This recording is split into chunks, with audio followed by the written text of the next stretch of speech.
Hey guys, welcome back to another video by your tutor Roland from Think Brainwave. In this particular video, we will be continuing with examples based around trigonometry and the specific points of an angle. Okay, so right now we'll be doing point geometry, which is related to trigonometry.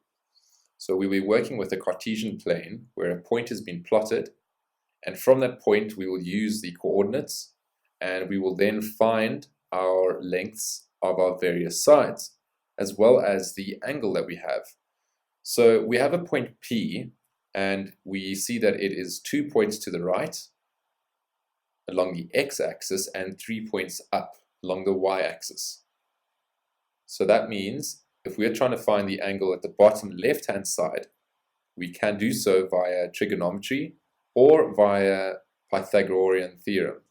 That means that your angle at your bottom right is a 90-degree angle, and that is all that you need. It's all that suffices to do trigonometry. So with that said, we have drawn the point Q, which is -2 and 3, which is a reflection about the y-axis. That's how we actually got the point. So we have alpha on the left-hand side, and we'll have most probably beta or a large A like that on the right-hand side.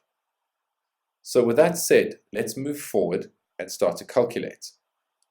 So to find the letter A, and in this case it's an angle, we need to do the following. We need to use trigonometry, and in this case we have the opposite angle or the opposite side, which is your y value, and we do not have our hypotenuse just yet.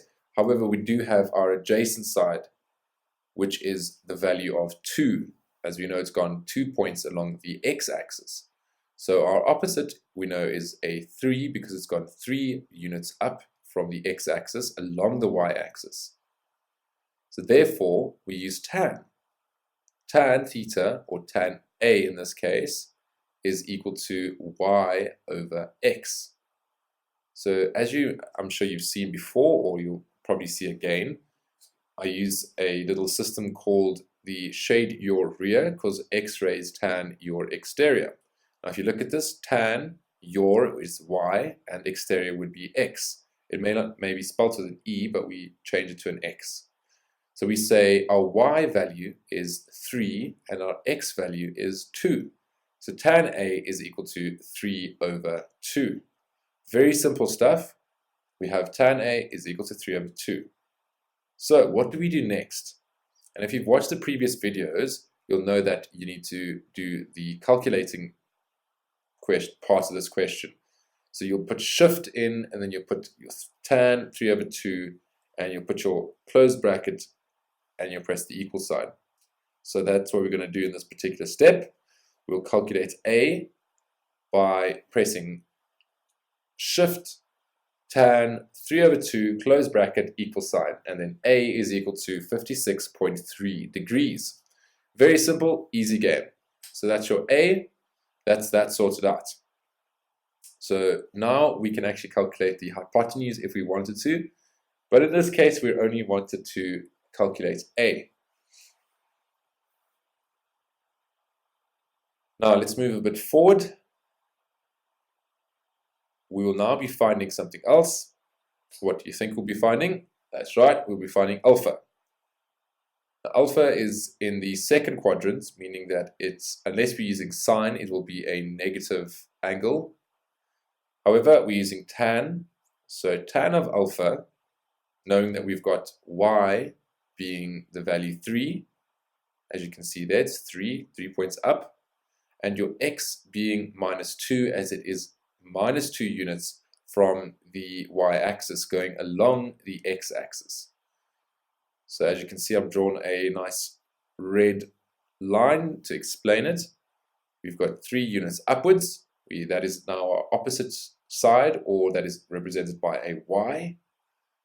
And then we have our x value, which can be seen as the adjacent side, represented by an a.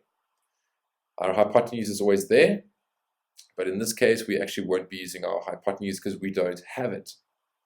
So if you'd seen in 2 videos back, we went the long method to try and find the answer. In this case, we're going straight to the point. We're doing a strategic analysis on the drawing itself, and we will then take the fastest route to find our alpha value. So we find that we've got an x and a y value, and remember it's shade your rear because x-rays tan your exterior, so it's y over x when you're using tan of an angle. And in this case we are indeed using tan. We're taking tan of alpha, so instead of using O over A, which we can use, we'll just be using y over x, which is exactly the same, and y is equal to 3 and x is equal to -2. And as I mentioned earlier, if one does not use sine, this will be a negative angle. Because now we are using tan, we know that it's for sure going to be negative. And as you can see, if it's a -2 that you put in for your x value, you're definitely going to get a negative answer. So what do? This is now our calculating step, step 2. We've set our first step out being step 1. So step 2 is to calculate. What do? We press shift, we then press tan, we then press 3 over -2, making sure not to leave out the minus because the minus actually affects this question quite a bit. Making sure that you've got shift, tan of 3 over -2, put your close brackets and press equals. You then get 56 minus, or 56,3, but it is a negative answer. In this case, we've written it as positive, but it should be a negative answer. All right, easy again. Have you noticed it's the same as the angle A, the large A? Okay, we're just using positive angles because it just gets a bit confusing in this grade if we use negatives. However, we will be using negatives in the future. So stay tuned and you'll see the negative angles coming out. So if we look at this, we can see that you've got an angle of 180 degrees that starts on the right-hand side and moves across to the left-hand side of the y-axis. How do we know this? Well, if you continued going around for the same amount of 180 degrees, you get back to the starting point. That would create a full circle, and we know a full circle rotates about 360 degrees in total. Right, so with that said, if we were trying to calculate the angle that stops before alpha, one would have to say 180 degrees minus alpha, which is 56.3 degrees. You'd say 180 minus 50 gives you 130, minus 6 gives you 124, minus 0.3 gives you 123.7 degrees. All right, I hope that makes sense.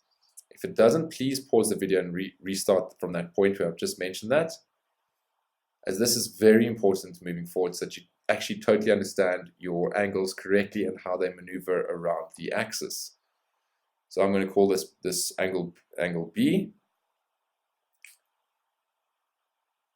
And angle B looks like this. It's equal to 180 minus your 56.3 degrees. That is where you start seeing that minus coming into play. That's why we actually use the second quadrant as a negative angle. Right, so 180 minus 56.3 is 123.7 as previously mentioned. So sometimes they'll ask you to calculate these sort of angles and you'll have to know how to work it out kind of with trigonometry and geometry at the same time. Just understanding how these angles manipulate and maneuver around the Cartesian plane. One also needs to remember that the Cartesian plane works where the top right-hand corner, that sort of side, is represented by all angles will be positive. Top left-hand is only sine angles are positive. The bottom left is only tan angles are positive. The bottom right is only cos angles are positive. So here we have it. We say B is equal to 123.7 degrees. Very simple stuff. It may seem a bit confusing because there's a lot of colors, but you can always pause the video and have a look. Otherwise, you can download the notes at thinkbrainwave.com. We host everything there.